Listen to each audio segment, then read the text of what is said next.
Hey everyone! Tonight, we're drifting to a place where time didn't really move forward so much as circle endlessly in the sun. A place where gods were carved in stone, painted in gold, and treated with the same level of cautious reverence one might reserve for a very unpredictable employer. So settle in, get comfortable, and let's float back to ancient Egypt, the land where the sun was a god, the god was a king, and the king was perpetually tired. The Egyptians, you see, had a simple, comforting way of explaining why the sun rose every morning. They decided it wasn't just a fiery ball of gas billions of miles away. It was a god named Ra, doing his daily commute across the sky in a celestial boat, which makes sense in a very human way. Because if you've ever dragged yourself out of bed to do the same task every single day, you already understand Ra's eternal predicament. Ra, they said, had been there from the beginning, before time, before land, before all the other gods showed up with their personal dramas. He emerged from the chaotic waters of none, that great cosmic soup of nothingness, bringing with him the first light. He was self-created, which sounds impressive, though it also means he had no one else to blame for anything. Out of his own body, he spat and sneezed two other gods into existence: Shu, the god of air, and Tefnut, the goddess of moisture. And yes, the myths are quite clear on the verbs there. Creation, apparently, was less majestic miracle and more unexpected bodily function. These two, being dutiful cosmic children, went off to explore the newly made world. Naturally, they got lost almost immediately. Ra, understandably irritated, sent out his eye to search for them. The eye, being divine, found them quickly. But when they returned, Ra realized the eye had developed an alarming amount of personality. It glared at him, furious at having been replaced by a newer model, because of course Ra had made a new eye in the meantime.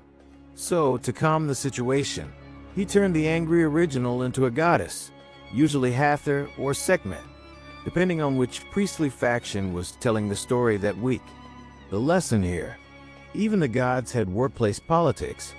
Eventually, Ra decided he should rule over everything he'd created. He established the heavens, the earth, and the underworld, which was already a suspiciously bureaucratic start to existence. Every day, he climbed into his solar bark, a sleek, golden boat, and sailed across the sky. It was said that as he did, he carried the light of life with him. The world awakened under his gaze. The Nile shimmered, the temples glowed, and somewhere inevitably, a scribe began writing this all down in hieroglyphs no one would decipher again for several thousand years. But like any good civil servant, Ra's workday didn't end at sunset. Oh no! When he reached the western horizon, he descended into the underworld, the Duat, where things got considerably less sunny. There, Ra continued his journey in a different boat, gliding through darkness, guided by spells, prayers, and a worrying number of snake-related hazards. The Egyptians believed that as Ra traveled through the Duat, he met the souls of the dead, greeted ancient gods, and fought a massive serpent named Apophis, or Apep, who tried every night to swallow the sun and plunge creation back into chaos. It's a bit like working a night shift while being attacked by an immortal snake. Every single night.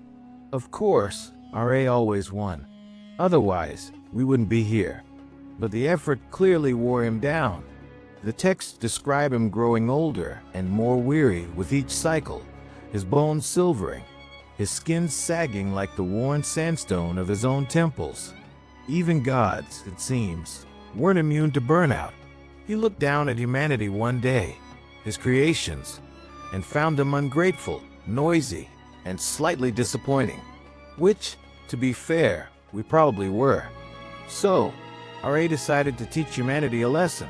He sent his eye, this time in the form of the lion goddess Sekhmet, to punish them. And she did, a little too enthusiastically.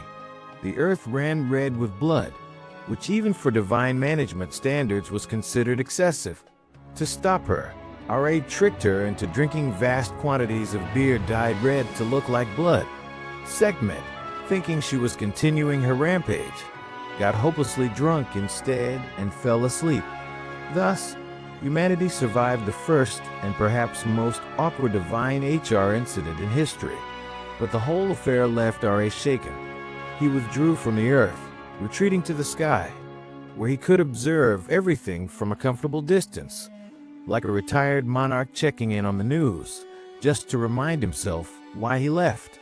He entrusted much of the day-to-day management of the world to other gods: Osiris, Isis, Thoth, and a variety of others who each had very specific job descriptions. Osiris handled death, Isis managed magic and motherhood, Thoth took notes on literally everything, and Ra, perhaps wisely, stuck to his sunrise to sunset commute. It was said that Ra sailed two boats, the morning bark, called the Manjet, and the evening one, the Sekhmet. In the morning, the Manjet carried him from the eastern horizon, bringing light, warmth, and slightly too much optimism. By noon, he was at his strongest, a blazing, golden disk overhead. By sunset, he shifted to the Sekhmet and began his descent into the underworld, glowing faintly like a dying ember. It's all very poetic, if you ignore the fact that he had to do it again the next day. Egyptian priests, who were paid to interpret such things, developed elaborate rituals to help Ra in his journey. Each night, they recited spells to ward off Apophis and ensure the sun's safe passage through darkness. It's rather touching, really, an entire civilization whispering encouragement to a god so that dawn would come again. You can almost imagine the silence of the desert, the faint rustle of papyrus scrolls, and the knowledge that, somewhere beneath that vast horizon, the sun was fighting its nightly battle. The journey through the Duat wasn't all snakes and shadows, though. Ra encountered many companions along the way: friendly deities, protective spirits, and the souls of the blessed dead who joined him for parts of the voyage. There were gates, caverns, lakes of fire, and even fields where souls could farm for eternity, which, if you think about it, doesn't sound like heaven so much as unpaid divine labor. But the Egyptians saw it differently. To them, the underworld wasn't a place of punishment. It was a place of renewal. Each night, Ra's journey through darkness restored the order of the universe. Each morning, he rose again, newly reborn, dragging the dawn behind him. The symbolism, of course, was irresistible. Pharaohs claimed to be the sons of Ra, his earthly representatives. When they died, they too were said to join him in his boat, helping him fight off Apophis and guaranteeing the sunrise for everyone else. You might say the Egyptian monarchy was the original family business, eternity with benefits. Temples dedicated to Ra lined the Nile, their pylons perfectly aligned to catch the first light of morning. Priests greeted the sun with hymns that have somehow survived across millennia. "Hail to thee, Ra, who rises in the horizon," they sang, which was probably more dignified than most modern alarm tones. As centuries passed, Ra began to merge with other gods. The Egyptians, being wonderfully pragmatic, never saw a problem with theological mergers. In Thebes, he combined with Ammonius, the hidden god of the wind, to become Ammonius Ra, supreme deity, king of gods, and now also available in two divine flavors. Elsewhere, he fused with Horus, the falcon god, to form Ra Horikti, Ra, who is Horus of the horizons. You can tell they were running out of unique branding ideas. Each version of Ra came with slight modifications, new titles, new rituals, new temple staff, but the basic function remained the same: keep the sun moving, keep the world alive, and try not to get devoured by snakes. For the Egyptians, this endless cycle of sunrise and sunset wasn't just astronomy, it was philosophy. Life itself was a mirror of Ra's voyage. Morning was birth, noon was power, evening was decline, and night was death. followed by, ideally, another morning. Existence was a repetition, not a straight line. In this sense, Ra wasn't just the god of the sun.